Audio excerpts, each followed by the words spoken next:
आप बहुत कुछ कर सकते हैं। और अगर वो टाल मटोल करके मैं इस्तीफा दे देता हूं, मैंने इसको कहा था, अरे आपके पास तो इतनी पावर खुद में थी, आपने क्यों नहीं उस समय कर दिया? और अगर आप कहते हो कि भ्रष्टाचार था तो खोल दो ना चिट्ठा, नाम लिख के दीजिए पर, तो फिर हम एक्शन लेंगे।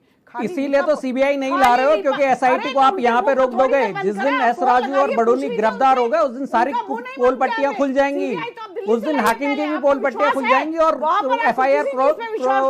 और मैंने आपको पहले भी कहा, अपना अधिकार खो चुके हो, क्योंकि आप सीबीआई जांच करवाइए। सीबीआई जांच क्यों नहीं, क्यों डर रहे हो? हम नहीं डर, क्यों डर रहे हो सीबीआई जांच से? बीजेपी भाग रही है सीबीआई जांच से, क्यों भाग रहे हो? अगर जरूरत पड़ी तो क्यों जरूरत नहीं है? जब आपके आयोग के अध्यक्ष और सचिव उसके घेरे में है तो क्यों नहीं है? आपकी पार्टी का पूरा नहीं होने देंगे तो आपकी पार्टी का जो एक नेता है उसके फोटोज किसके साथ है? पूर्व मुख्यमंत्री की क्या भूमिका है इसमें? ठीक है पंकज जी। मोहन काला जी, आप क्या कहें? योली जी यूकेडी प्रवक्ता हमारे साथ है। पंकज जी, आप किस तरह से देखते हैं ये जो घोटाले हुए और क्या जो जांच हो रही है, क्या जांच से आप संतुष्ट हैं? मैं चाहूंगा कि इसको लेकर भी बात आपकी तरफ से रखी जाए, क्या कहेंगे आप? देखिए आरिश जी, ये जो पूरा प्रकरण बीजेपी सरकार ने करा है, ये जो जांच का जो ये दिखावा कर रहे हैं, ये जस्ट आई वॉश है। ये केवल जनता की आंखों में धूल झोंकने वाली बात है। सीमा जी अभी क्यों दिखावा लग रहा है आपको? ये ऐसा क्या है जो दिखावा लग रहा है आपको? क्योंकि इसलिए इसकी क्रॉनोलॉजी है। हाकम सबसे पहले, आज से पहले फॉरेस्ट गार्ड की भर्ती में एक बार पकड़ा गया, हरिद्वार में उनके ऊपर मुकदमा होता है, वो मुकदमा गायब। उसके बाद जैसी अभी चीजें आती है, घोटाले की बातें सामने आती हैं, उसके बाद एसआईटी का, सीमा जी अभी कह रही थी कि युवा हमारे साथ है, जनता हमारे साथ है। मैं बीजेपी के प्रवक्ता को बताना चाहूंगा कि युवाओं ने जो भीड़ परेड ग्राउंड में दिखाई थी सीबीआई जांच के लिए, और जो जनता ने सीबीआई जांच के लिए बात करी है, सरकार उस पर सीबीआई जांच क्यों नहीं करा रही है? जनता का विश्वास और युवाओं का विश्वास आप पहले ही छल चुके हो। इसकी दूसरी क्रॉनोलॉजी, दूसरा पॉइंट कहां पे मिलता है कि इसमें सीबीआई जांच होनी चाहिए? क्योंकि जब कुछ पोर्टलों के द्वारा इस कंपनी के ऊपर बोला गया था कि ये ब्लैकलिस्टेड कंपनी है, उस टाइम के तत्कालीन जो यूकेएसएससी के अधिकारी थे, बडोनी जी और दूसरे उनके जो डायरेक्टर थे, उन्होंने उस टाइम पे मुकदमे की धमकी दी। दैट मीन्स आप दबाना चाह रहे थे ये बात जब यहाँ के कुछ पोर्टलों ने उठाया तो उसके बाद आपने दबाने, यहां से शक पैदा होता है। दूसरा शक क्यों पैदा होता है? क्योंकि इनकी जांच और इनकी कमिटियां जो बनती हैं वो कभी लास्ट डिसीजन पे नहीं जाती है। इसका लेटेस्ट उदाहरण है आपका भू कानून। मुख्यमंत्री जी ने अपने चुनाव से पहले बोला था कि भू कानून पे हमने कमेटी बना दी, कमेटी बना के हम आगे बात करेंगे, आने के बाद बनेगा, कोई नहीं आया अभी तक। दूसरा कि गैरसैंण इन्होंने ग्रीष्मकालीन राजधानी की बात करी थी, झुंझुना। देखिए सीबीआई जांच की क्यों आवश्यकता है, क्यों इस सरकार की जांच और इस सरकार की एजेंसियों से हम संतुष्ट नहीं है, उसके पीछे का कारण मैं आपको बता रहा हूं। एसआईटी की जांच से आप खुश नहीं है? बिल्कुल, एसआईटी हाकिम के हाकिमों को तो पकड़ ही नहीं सकती है। क्यों नहीं मुकदमा हुआ उस व्यक्ति पे जिसने हरिद्वार में उसकी जो एफआईआर हुई थी उसको क्लैश करवाया। ये सरकार तर्कविहीन, दिशाविहीन, दृष्टिविहीन और कर्मविहीन सरकार ये कह रही है कि भाई जांच तो चल रही है, आखिर समस्या क्या है? जांच तो हो रही है, गिरफ्तारियां भी हुई हैं, कार्रवाई भी हुई है, तो क्या समस्या है?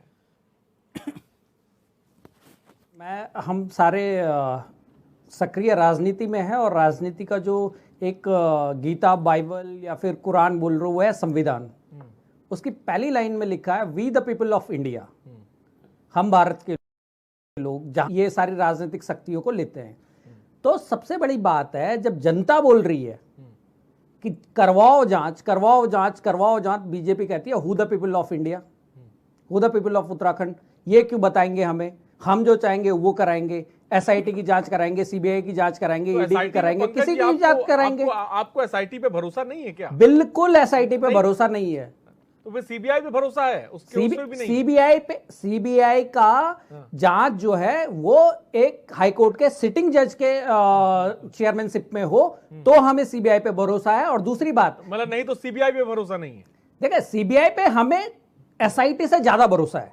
अच्छा, लेकिन एसआईटी पे बिल्कुल भरोसा नहीं है। एसआईटी पे बिल्कुल भरोसा इसलिए नहीं है क्योंकि वो आज भी यहाँ के राजनेताओं के जेब में पड़ी हुई है। जो सफेद पोस्ट लोग इसमें इन्वॉल्व है वो उन तक कभी भी हाथ नहीं डाल पाएगी, क्योंकि आप जो यहाँ की राजनीतिक शक्ति है, जो सफेद लोगों के अंडर ही वो कल के दिन पंकज आएंगे। जी, अभी तक के जो एक्शन हुआ है, जिस तरह की 41 गिरफ्तारियां हुई हैं, मूसा को पकड़ा गया है, हकीम को पकड़ा गया, इससे तो संतुष्ट हुए होंगे ना आप कि नहीं? देखिए, इससे नहीं, मुझे मगरमच्छ पकड़ना है, मुझे नए मछली के जो बच्चे हैं उनको पकड़ के कोई नहीं है, वो मछली भी नहीं है, वो मछली के बच्चे हैं। चारे के दाने में जो छोटे बच्चे कॉर्नर पे नदी के रहते हैं ना, वो है वो। हमें बीच गहराई में जाके मगरमच्छ को पकड़ना है, क्योंकि शक वहां से होता है जब हाकम सिंह के फोटोग्राफ्स निकलते हैं हमारे पूर्व मुख्यमंत्री के साथ, उसके तार जुड़ते हैं हरिद्वार में जो एफआईआर हुई थी उसका क्लैश के साथ।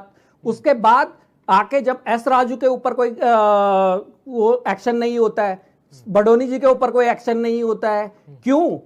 वो तो उनकी प्राइम जिम्मेदारी थी, वो उसके मुखिया थे। अगर उनके ऊपर नहीं है तो आप नीचे वालों को पकड़ के क्या कर लोगे? एक कंप्यूटर ऑपरेटर को पकड़ के आप क्या साबित करना चाहते हो कि इसने चोरी कर दी? उसकी इतनी औकात है कि वो वहां से कुछ निकाल पाए बिना बड़े लोगों के सह के?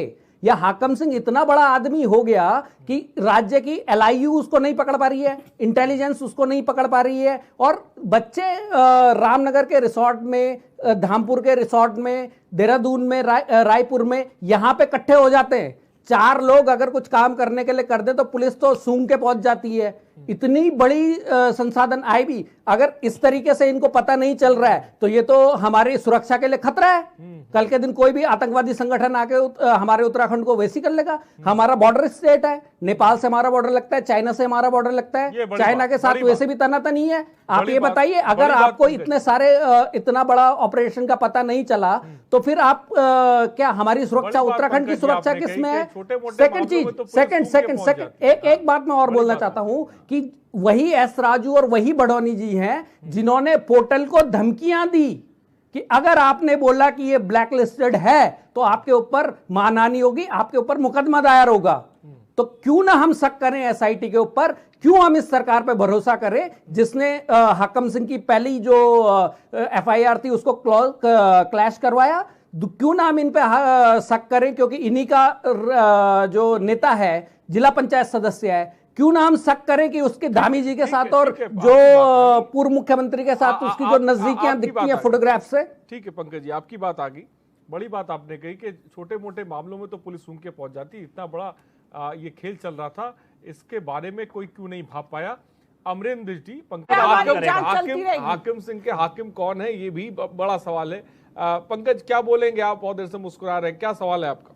देखिए आरिस भाई, आपने देख लिया बीजेपी का अहंकार जो कह रही है हमने बोलने की तुमको आजादी दे रखी है। मतलब अब बीजेपी हमें बोलने की आजादी देगी, बीजेपी हमारे बोलने की आजादी देगी। जनता पार्टी के प्रवक्ता आरिफ भाई मुझे धर्मवीर भारती का जो अंधा युग एक मैगजीन है, सुन लीजिए, धर्मवीर भारती का जो अंधा युग एक उनका उपन्यास है, उसमें जब कर्ण का संवाद है, कर्ण के रथ का, उसमें बोला गया है बीजेपी इतना अहंकार में ना है। उसकी एक बात आप सुन लीजिए, उसमें रथ का टूटा हुआ पहिया हूं, लेकिन जब इतिहास सामूहिक गति से झूठी हो जाएगी तब शायद ये जो मेरा टूटा हुआ पहिया, जो मैं ये टूटा हुआ पहिया हूं, वो सच की गवाही देगा। तो ऐसा है कि आप लोग अभी सत्ता में हैं और 10 साल 20 साल से उत्तराखंड की जनता देख रही है, और वो जो सच्चाई है वो सबके सामने है। किस तरीके से, मैं तो कह रहा हूं घोटाला करा आपने, मान लो, मैंने कहा ठीक है एक्सेप्टेड, लेकिन विधानसभा के अंदर कहीं मुझे उस पूरी लिस्ट में ये तो दिखने को मिल जाता कि बीजेपी का कार्यकर्ता, कांग्रेस का कार्यकर्ता, वहां तो फलाने का भतीजा, फलाने की चाची, फलाने का मामा, फलाने का पीआरओ।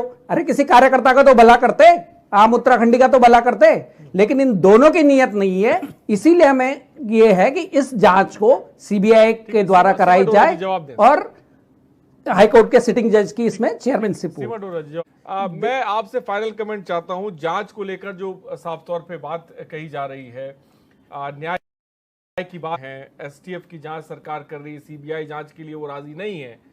यूकेडी का कदम क्या होगा युवाओं के लिए? किस तरह से आप उन्हें हक दिलाएंगे, न्याय दिलाएंगे, क्या करेंगे? देखिए आरिस भाई, अगर आपको पता हो तो यूकेडी का धरना 18-20 दिन से लगातार इंद्रमणि बडोनी जी की मूर्ति के नीचे चल रहा है। हमारे एक कार्यकर्ता ने रुद्रप्रयाग में, मोहित डिमरी ने भूख हड़ताल, आमरण अनशन करा था। और वो अभी पुलिस द्वारा उठा लिया गया है। ठीक है, हम लगातार पब्लिक की जो समस्या है उसके लिए लड़ रहे हैं, और यूकेडी पहले भी लड़ा था, आज भी लड़ेगा और कल भी लड़ेगा।